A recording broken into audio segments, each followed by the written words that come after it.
Víte, co je nejčastější důvod, proč firmy krachují? Není to proto, že by neměli zákazníky, ale proto, že jim dojde hotovost. Dnes vám představím, jak přemýšlet o penězích a zároveň vám ukážu cashflow tabulku, kterou používám já i moje klienti. Většina podnikatelů sleduje ve výkazech pouze zisk, ale zisk je jenom číslo. Cashflow je realita na účtě. Můžete prodat zboží za 1 000 000, ale pokud vám váš zákazník zaplatí až za 60 dní a vy potřebujete svému dodavateli zaplatit ihned, tak máte problém. A k tomu potřebujete výhled do budoucna. Řídit firmu bez plánu a vlastně kontrolovat to na základě zůstatku na účtě je jako kdybyste řídili auto a viděli jenom metr před něj. Díky správnému systému se už nemusíte rozhodovat podle pocitů a emocí, ale na základě pravdivých dat. Tuhle tabulku jsem ladila několik měsíců a používám ji nejenom já, ale i moji klienti. Je vytvořená tak, aby byla jednoduchá na ovládání a rozuměli tomu a dokázali ji používat i ti, kteří nerozumí třeba tolik číslům a účetnictví.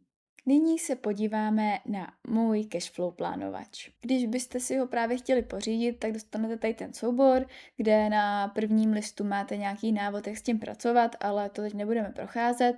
A pak tady jsou vlastně 2 další listy. Ten nejdůležitější je právě ten vzor toho cashflow. Já to nyní teďka trošku oddálím, ať to vidíme celé. Je to vlastně takováhle velká tabulka. Abychom si ji ve stručnosti představili, tak tady to červený vlastně, co vidíme, to jsou nějaké výdaje vlastně a tady pak ty zelené, to jsou příjmy firmy. Máme tady vlastně nalevo na jednotlivých řádcích napsáno, o jaký výdaj se jedná, zda to právě pak je na nějaký materiál od nějakých dodavatelů, nebo je to na nějakou aplikaci, zaměstnance, různí externisty a další. A tadyhle vlastně v jednotlivých sloupcích máme měsíce a poslední sloupec je vlastně celkem celý rok. Když to zase přiblížím, abychom se tady podívali na sloupce C až F, tak tady vlastně se s tím pracuje následovně a to, že třeba pokud se jedná o pravidelnou platbu, to znamená nějaké poplatky za úvěr, to často bývá, tak já vlastně můžu dát sem, že má třeba firma například úvěr a splátka je například 15 000. Sem to vložím a tady si jenom informativně, tady to jakoby ten sloupec D se nikam nezapisuje nebo nějak to neovlivňuje tu tabulku, ale informativně si sem můžu dát, že se to třeba platí každý měsíc. A následně tady vlastně jsme si všimli, že se to automaticky propsalo do všech sloupců. To znamená, nemusíte to tam ručně rozepisovat. A pak, když to smažu, tak to zase zmizí. Je to proto, že ve všech těch buňkách je tam vlastně napojená tady ta buňka toho sloupce C.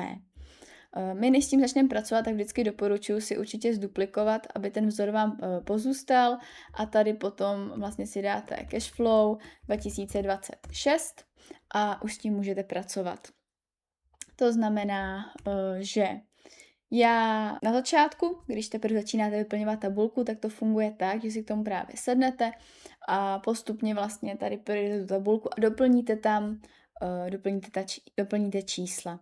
Je jasné, že z začátku to jsou odhady u většiny a je to v pořádku. Právě ty odhady je to, díky čemu vlastně aspoň se blížíte k nějaký předpovědi, jak se bude dařit. A samozřejmě pak časem se člověk naučí už, když má tu historii toho, jak se daří té firmě, jaký má výdaje, tak to dokáže předpovídat lépe a lépe a v tu chvíli potom ta přesnost už může být klidně i na 90%, což je vlastně velmi vysoká přesnost. Můžeme teda začít tím, že firma může mít nějaké poplatky. V tu chvíli tím pádem já můžu říct, dobře, má 15 000, který platím každý měsíc. To jsem tady teda si doplnila, takže máme první nějaký výdaj. Pohonné hmoty, tak dejme tomu, že každý měsíc zhruba, teď jako se bude jednat právě o ten odhad, takže můžeme říct, máme tam třeba, nevím, 3 auta, víme, že se najezdí tolik a tolik kilometrů, dejme tomu, že se zaplatí třeba 10 000, je to prostě menší firma, 10 000 na pohonných hmotách. Tadyhle drobný hmotný majetek, pokud to jsou takovýhle vlastně větší oblasti, kdy opravdu nebudeme tady počítat, co všechno tam patří a zase to bude kupovat nebo ne, tak v tu chvíli doporučuji tam dát prostě odhad, kdy si řekneme třeba, že například bude tam mít nějakou rezervu, že by se za to mohlo dávat 5 000 jednou měsíčně a když to bude méně, tím líp pro nás, protože budeme mít pak vlastně lepší zůstatek. Takže určitě je lepší radši dát vyšší částku než nižší. Nějaký opravy, tak to znamená nějaká rezerva, že bychom třeba jednou za 3 měsíce se zaplatí třeba někde 5 000, strašně záleží jakoby na firmě. Nejlepší, když tuhle tabulku vyplňuje někdo, kdo zná tu firmu, zná ten chod firmy, ví, jak to tam funguje. Jo, takže teď, když jsem dala jednou za 3 měsíce, tak to znamená, že vlastně to tím napsalo všude a já teď vím, že prostě třeba se to bude dělat v lednu, pak udělám druhý a třetí smažu normálně deletem a zase nechám tady 1, 2, 3, 1, 2, 3, 1, 2, 3. To znamená, tam se pak už ručně domažete. V tu chvíli samozřejmě pak ta buňka je prázdná, to znamená, pokud byste třeba to pak tady chtěli změnit na každý měsíc, jo, tak vám to pak už se jako nedoplní, v tu chvíli stačí kliknout do první buňky toho měsíce leden a vlastně ten vzorec si roztáhnout až takhle na konec a zase se vám to zpátky vrátí a roztáhne. To znamená, takhle můžete fungovat samozřejmě, i kdybyste tady třeba dole vám chyběl vzorec, tak můžete vlastně roztahovat i směrem dolů. Funguje to všemi směry, je to nastavené tak, aby se s tím dalo takhle právě pracovat. A tak necháme tam klidně každý měsíc a snížíme to třeba na 2 000. Za telefon platíme třeba 1000, je tam jenom prostě každý měsíc. Pro nájem kanceláře může být třeba 15 000 jednou měsíčně a nějaký potraviny, restaurace, jídlo, tam jednou měsíčně můžeme dát, že si ve firmě zajdou a zaplatěj za, nevím, 3 000. Jo, jsou to všechno odhady a ono potom, jak se to bude zpřesňovat, jak uvidíte opravdový ty výsledky, tak se vám to pak lépe bude odhadovat. Takhle můžeme projít právě i třeba dodavatele, tady můžete si pak doplnit vlastně do toho ty vaše opravdový dodavatele, takže se můžete dát třeba pak název té firmy, já nevím, třeba firma prostě ABC, ale chápete, a SRO a sem pak dáte jakoby název a víte, že od ní odebíráte třeba jednou za 3 měsíce a v hodnotě, nevím, 50 000. Jo, to znamená zase mám třeba, teďka budeme brát v lednu a pak zase únor, březen ne a takhle si to zase naplánujete.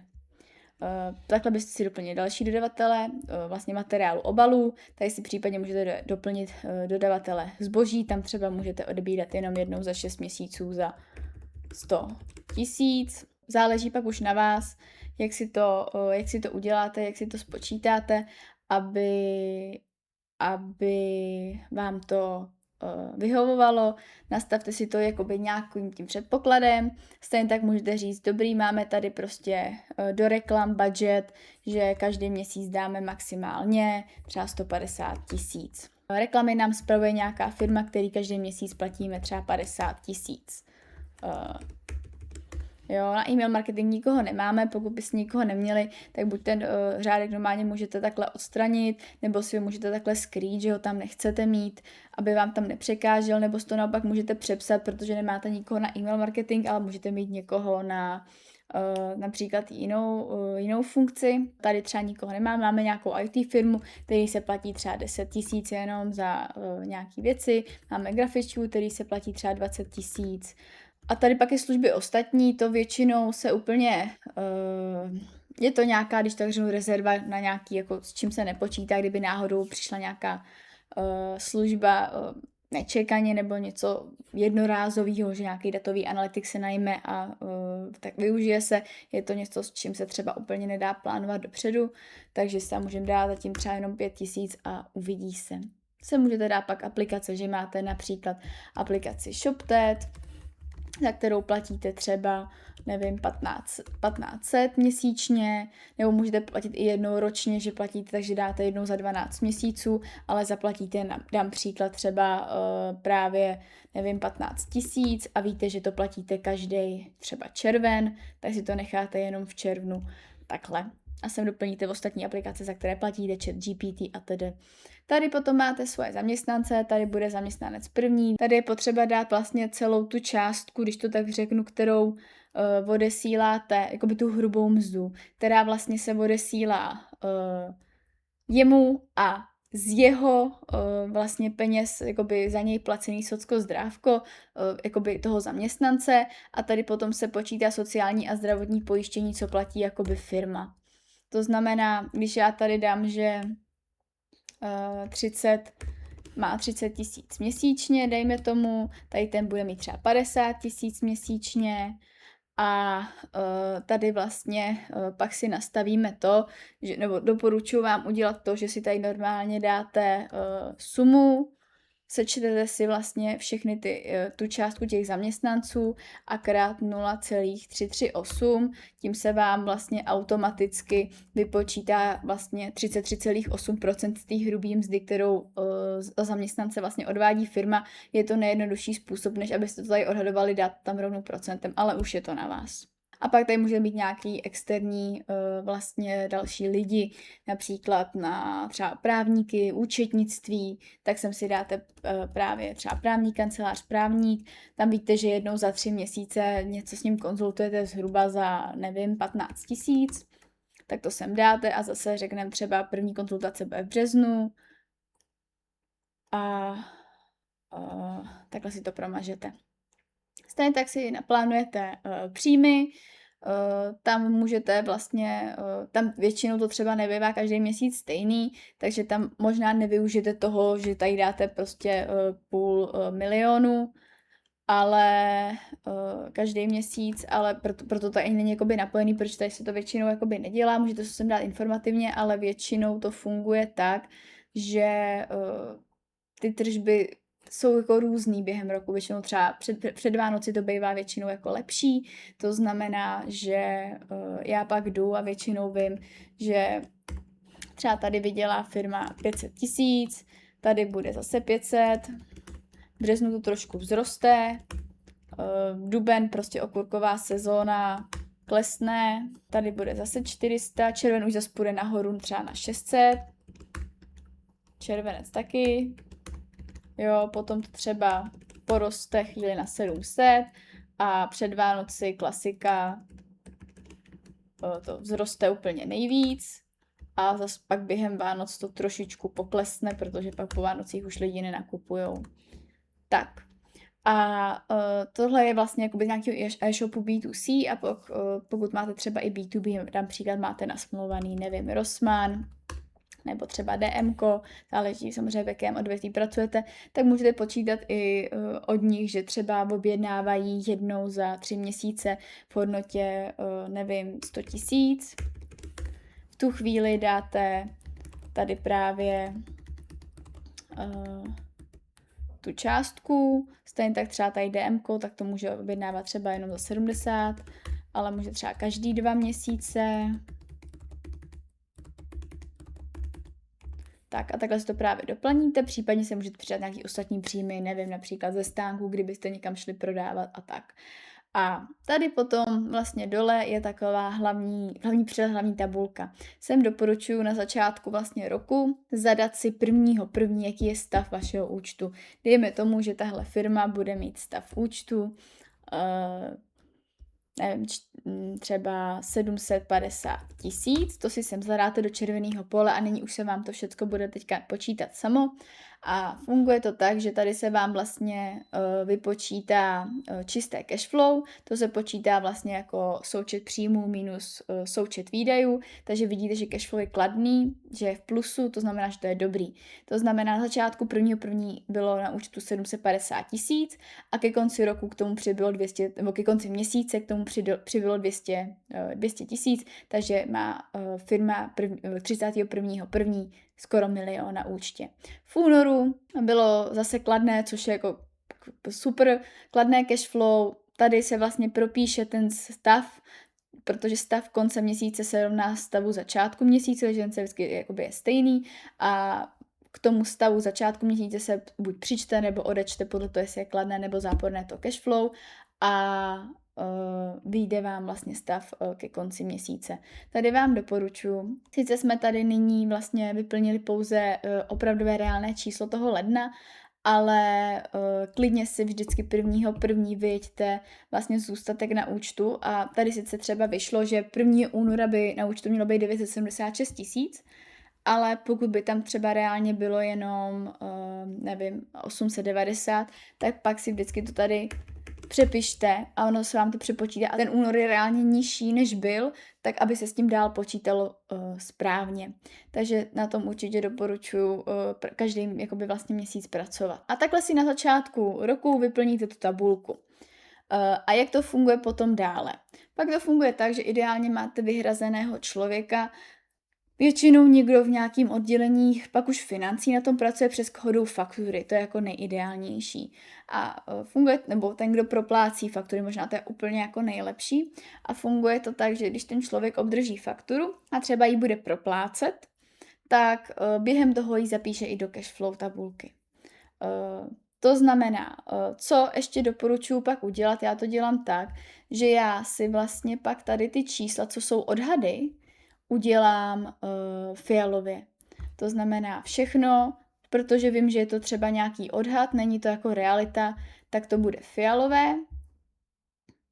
Vezmu teda všechno krom těch sum, aby mi nesvítily fialově, tak tady ty jednotlivé řádky, vždycky leden až prosinec.